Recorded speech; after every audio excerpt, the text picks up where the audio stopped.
ইন্টারপোলের মাধ্যমে আমরা red notice জারি করেছিলাম, সেটা বাস্তবায়ন হয়েছে এবং তারা সেই ওয়ারেন্টের অনুসারে, রেড নোটিশের অনুসারে তারা তাকে গ্রেফতার করতে সক্ষম হয়েছে। দুর্নীতির এক অবিশ্বাস্য মেগা সিরিয়ালের চরম ক্লাইম্যাক্স হয়তো এবার চলেই এলো।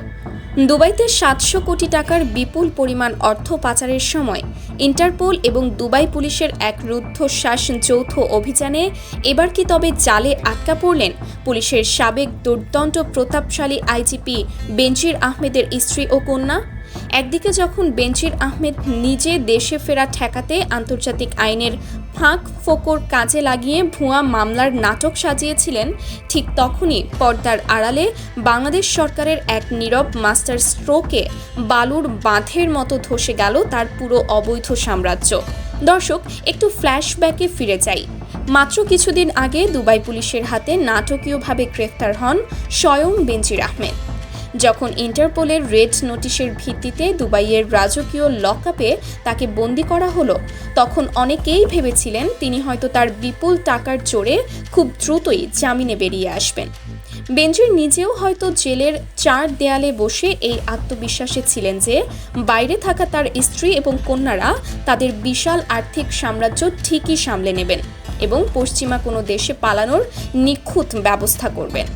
কিন্তু ভাগ্যের নির্মম পরিহাস দেখুন, যে মানুষটি একসময় সারা দেশের পুলিশ বাহিনীকে নিজের ইশারায় চালাতেন, আজ দুবাইয়ের সেলে বন্দি অবস্থায় তাকে শুনতে হচ্ছে তার নিজের স্ত্রী ও কন্যাদের গ্রেফতারের খবর। বেনজির আহমেদের গ্রেফতারের পর তার পরিবারের ওপর এমনিতেই আন্তর্জাতিক গোয়েন্দা নজরদারি শতগুণ বাড়িয়ে দেওয়া হয়েছিল। দুবাই পুলিশের ইন্টেলিজেন্স ইউনিট এবং ইন্টারপোল খুব ভালো করেই জানত গডফাদার ধরা পড়ার পর তার পরিবারের সদস্যরা অবৈধ টাকা সরানোর মরিয়া চেষ্টা করবেই। আর ঠিক সেটাই ঘটল। বেনজির জেলে বসে যখন আইনি লড়াইয়ের ছক কষছিলেন, ঠিক তখনই বাইরে থাকা তার স্ত্রী ও কন্যারা তাড়াহুড়ো করে 700 কোটি টাকার ওই বিশাল ফান্ড সরানোর এই মারাত্মক ভুলটি করে বসেন। মানি লন্ডারিংয়ের এই ডিজিটাল যুগে এত বিপুল পরিমাণ অর্থ নাড়াচাড়া করাটা যে রেড অ্যালার্ট তৈরি করবে, সেই সাধারণ সেন্সটুকুও তারা হারিয়ে ফেলেছিলেন প্যানিক বা চরম আতঙ্কের কারণে।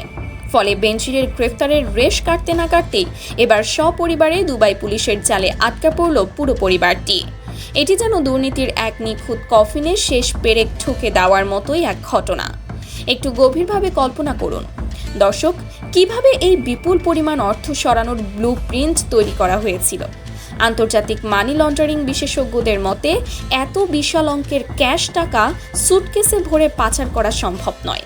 এর জন্য ব্যবহার করা হচ্ছিল ডার্ক ওয়েবের ক্রিপ্টোকারেন্সি, হুন্ডি সিন্ডিকেট এবং দুবাইয়ের রিয়েল স্টেট মার্কেটের কিছু অসাধু ব্রোকারকে। বেনজির পরিবারের লক্ষ্য ছিল দুবাইয়ের ব্যাংকগুলোতে ফ্রিজ হওয়ার আগেই তাদের বেনামি সম্পত্তিগুলো পানির দরে বিক্রি করে দিয়ে সেই টাকা সুইস ব্যাংক বা ক্যারিবিয়ান দ্বীপপুঞ্জের কোনো অফশোর শেল কোম্পানিতে ট্রান্সফার করা। এই উদ্দেশ্যে তারা হয়তো কোনো প্রাইভেট জেট বা ভিআইপি রুট ব্যবহার করে ইউরোপের কোনো দেশে পালিয়ে যাওয়ার ছক করছিলেন। কিন্তু তারা ঘুণাক্ষরেও বুঝতে পারেননি যে বাংলাদেশ সরকারের পাঠানো সেই 144 পাতার ডসিয়ার বা অকাট্য প্রমাণের ফাইলটি ততক্ষণে ইন্টারপোল বা দুবাই পুলিশের ক্রাইম ব্রাঞ্চের হাতে পৌঁছে গেছে। শুধু বেনজির নয়, তার স্ত্রী এবং কন্যাদের নামে থাকা সমস্ত অবৈধ ট্রানজ্যাকশন, মানি লন্ডারিংয়ের নিখুঁত হিসাব, দামি কোম্পানির নাম এবং গোপন ব্যাংক অ্যাকাউন্টের বিস্তারিত তথ্য ছিল সেই ফাইলে। বাংলাদেশ ফাইন্যান্সিয়াল ইন্টেলিজেন্স ইউনিট এবং পুলিশের স্পেশাল টিমের পাঠানো সেই তথ্যের ভিত্তিতেই দুবাইয়ের ফাইন্যান্সিয়াল মনিটরিং সেল তাদের প্রতিটি মুভমেন্ট ট্র্যাক করছিল। আর সেই গোয়েন্দা তথ্যের ভিত্তিতেই অত্যন্ত গোপন কোনো রুট ব্যবহারের সময় এই বিপুল পরিমাণ অর্থসহ তাদের আটক করা হয়েছে বলে বিভিন্ন আন্তর্জাতিক সূত্র থেকে জোরালো খবর আসছে। একসময় যিনি এদেশের মানুষকে আইনের ভয় দেখিয়ে পুরো রাষ্ট্রযন্ত্রকে নিজের হাতের পুতুল বানিয়েছিলেন, যার একটি ইশারায় দেশের বাঘা বাঘা অপরাধীরাও কাঁপত, আজ তার নিজের পরিবারই আন্তর্জাতিক আইনের জালে বন্দী। এটি শুধু একটি গ্রেফতারের খবর নয়, এটি হলো অন্যায় এবং মেগা দুর্নীতির এক করুণ পরিণতির জ্বলন্ত প্রমাণ। বেনজির ভেবেছিলেন দুবাইয়ের মাটিতে বসে তিনি তার অবৈধ টাকার পাহাড় দিয়ে সব কিনে নেবেন। তিনি ভেবেছিলেন নিজের লোক দিয়ে সাজানো দেওয়ানি মামলার জুডিশিয়াল শিল্ডিং তাকে এক্সট্রাডিশন বা প্রত্যর্পণ থেকে বাঁচিয়ে দেবে। কিন্তু বাংলাদেশ সরকারের জিরো টলারেন্স নীতি এবং সাঁড়াশি কূটনৈতিক আক্রমণের কাছে এবার আর কোনো কূটকৌশলই কাজে আসলো না। বিশ্লেষকরা বলছেন, স্ত্রী এবং কন্যা ইন্টারপোলের জালে আটকা পড়ার পর বেনজির আহমেদ এখন আক্ষরিক অর্থেই খাদের কিনারায়। তার তৈরি করা ভুয়া মামলার যে আইনি ঢাল তিনি তৈরি করেছিলেন তা এখন পুরোপুরি অর্থহীন হয়ে পড়েছে। কারণ অর্থ পাচারের মতো গুরুতর আন্তর্জাতিক অপরাধে যদি তার পরিবারের সদস্যরা দুবাই পুলিশের হাতে প্রমাণসহ ধরা পড়ে থাকেন, তবে তাদের বিরুদ্ধে সংযুক্ত আরব আমিরাতের কড়া আইনেই বিচার শুরু হবে। দুবাইয়ের মানি লন্ডারিং আইন বিশ্বের অন্যতম কঠোর। পরিবারের সদস্যদের এই ভয়াবহ পরিণতি থেকে বাঁচাতে এখন বেনজিরকে এক চরম মনস্তাত্ত্বিক টানাপোড়েনের মধ্য দিয়ে যেতে হচ্ছে।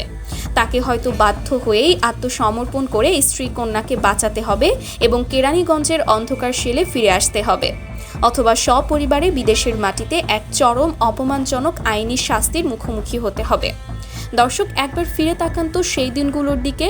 ক্ষমতার সর্বোচ্চ চেয়ারে বসে এই মানুষটি কিভাবে সাধারণ মানুষের অধিকার হরণ করেছিলেন।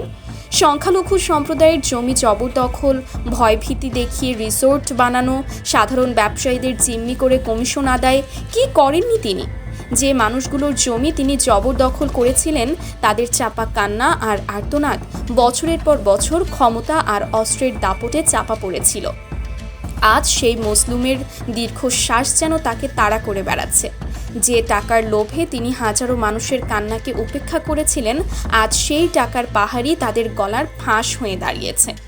অন্যদিকে বাংলাদেশ সরকারও এই ইস্যুকে অত্যন্ত সিরিয়াসলি নিয়েছে। মানি লন্ডারিং এবং দুর্নীতি দমনে বর্তমান সরকারের যে অনড় অবস্থান, এটি তারই এক বড় প্রমাণ।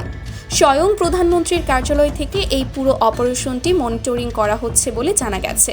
কূটনৈতিক মহল মনে করছেন, বাংলাদেশ সরকার আমিরাতকে স্পষ্ট বার্তা দিয়েছে যে আন্তর্জাতিকভাবে চিহ্নিত এমন দুর্নীতিবাজদের আশ্রয় দিলে দুবাইয়ের পরিচ্ছন্ন অর্থনৈতিক ভাবমূর্তিও প্রশ্নের মুখে পড়বে। ফলে দুবাই কর্তৃপক্ষ এখন আর বেনজির পরিবারকে বিন্দুমাত্র ছাড় দিতে রাজি নয়। দর্শক, ক্ষমতার অহংকার আর হাজার হাজার কোটি টাকার এই অবৈধ সাম্রাজ্যের এমন নাটকীয় পতনকে আপনি কিভাবে দেখছেন? দুবাই পুলিশের এই রুদ্ধশ্বাস অভিযান এবং ইন্টারপোলের জালে বেনজিরের পরিবারের আটকা পড়ার এই ঘটনা কি দুর্নীতিবাজ আমলাদের জন্য একটি চূড়ান্ত সতর্কবার্তা?